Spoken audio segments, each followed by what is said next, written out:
చెల్లించి రైతు రుణం తీర్చుకుంటా అని చెప్పి ఈ కల్వకుర్తి గడ్డ మీద నుంచి నేను మాట ఇస్తున్నా. ఇదే కాదు, 2 తారీఖు నుంచి 14 తారీఖు వరకు నేను విదేశీ పర్యటనకు వెళ్తున్నా.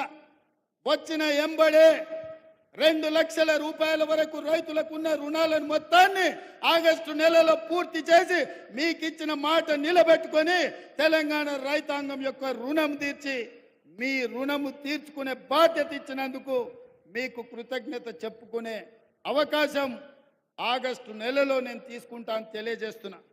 అందుకే మిత్రులారా, ఇవాళ కేటీఆర్, కేసీఆర్, హరీష్ రావు మాట్లాడుతున్నారు. కాంగ్రెస్ వచ్చింది, ఇవాళ పేదలకు కష్టాలు వచ్చినాయి. నేను చెప్పదలుచుకున్నా, పేదలకు ఎవరికి కష్టాలు రాలే, మీ కుటుంబానికే కష్టాలు వచ్చినాయి. ఆ కష్టాలను కప్పిపుచ్చుకోవడానికి పేదల మీద నెట్టే ప్రయత్నం చేస్తున్నాడు. మన అసెంబ్లీలో మాట్లాడుతూ నేను కొన్ని ప్రశ్నలు అడిగి ప్రతిపక్ష నాయకుడు రావాలి అని సూచన చేస్తే కేటీఆర్ అన్నాడు, ఆయన రాడు, మేమే వస్తాం, బావా బామార్దులమే సమాధానం చెప్తామని. టీవీలో చూసినట్టున్నాడు. 24 తారీఖు నాడు కేటీఆర్ మాట్లాడింది. 25 తారీఖు నాడు పొద్దున్నే 12 గంటలకు అసెంబ్లీ ఉంటే 11:30కి వచ్చి కూర్చున్నాడు కేసీఆర్. వీడు తిక్కలోడు, అసలే తిరణాలకు పోతే ఎక్కడానికి దిగడానికి సరిపోయింది అన్నట్లా వీడు ఏం చేసి వస్తాడో, వీడికి చేతికిస్తే ఇది ఎక్కడ పోతా అని వచ్చి పొద్దున్నే అసెంబ్లీలో కూర్చున్నాడు. అంటే కొడుకేమో రాడంటాడు, తండ్రి ఏమో పొద్దున్నే వచ్చి కూర్చుంటాడు. అంటే ఇవాళ వాళ్ళ మధ్యలో సమన్వయం లేదు. అధికారం కోల్పోయిన బాధ కొట్టొచ్చినట్టు కనిపిస్తుంది.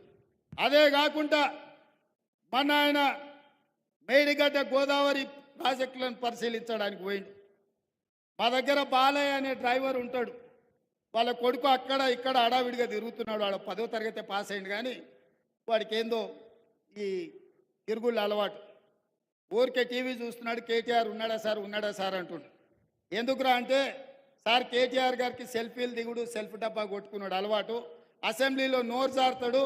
ఆడ మేడిగడ్డ గోదావరి జిల్లాల కాలు జారిండు అనుకో, అండ్లబడి కొట్టుకపోతే లేనిపోని పని అవుతుంది అన్నాడు. మరి ఏం చేయాలంటే ఇది కూడా కష్టమే సార్. ఆయన నీళ్ళలో కొట్టుకపోతేనేమో కుటుంబానికి విషాదం, బయటికి తీస్తేనేమో ఇది రాష్ట్రం మొత్తానికి విషాదం అవుతుంది.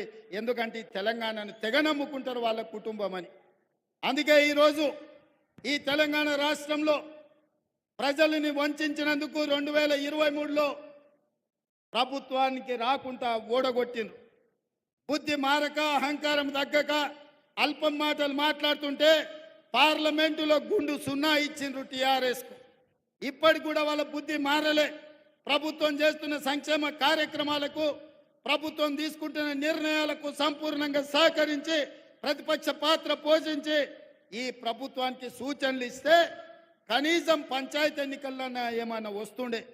కానీ ఇప్పుడు పంచాయతీ ఎన్నికలలో కూడా వాళ్ళకు వచ్చే అవకాశం లేదు. ఇక్కడున్న వేదిక మీద ఉన్న మా నాయకులకు నేను ఒక మాట చెప్పదలుచుకున్నా. ఇక్కడున్న మా కార్యకర్తలకు అసెంబ్లీ ఎన్నికలు అయిపోయినాయి, పార్లమెంట్ ఎన్నికలు అయిపోయినాయి, నాయకుల ఎన్నికలు అయిపోయినాయి. ఇప్పుడు రాబోయేది sarpanch, MPTC, ZPTC, municipal councillor ఎన్నికలు. అంటే కార్యకర్తల ఎన్నికలు. కార్యకర్తల ఎన్నికల కోసం ఈ వేదిక మీద ఉన్న నాయకులు నాతో సహా గ్రామాలు తిరిగి, తండాలలో, గూడాలలో, మారుమూల పల్లెల్లో తిరిగి కాంగ్రెస్ జెండా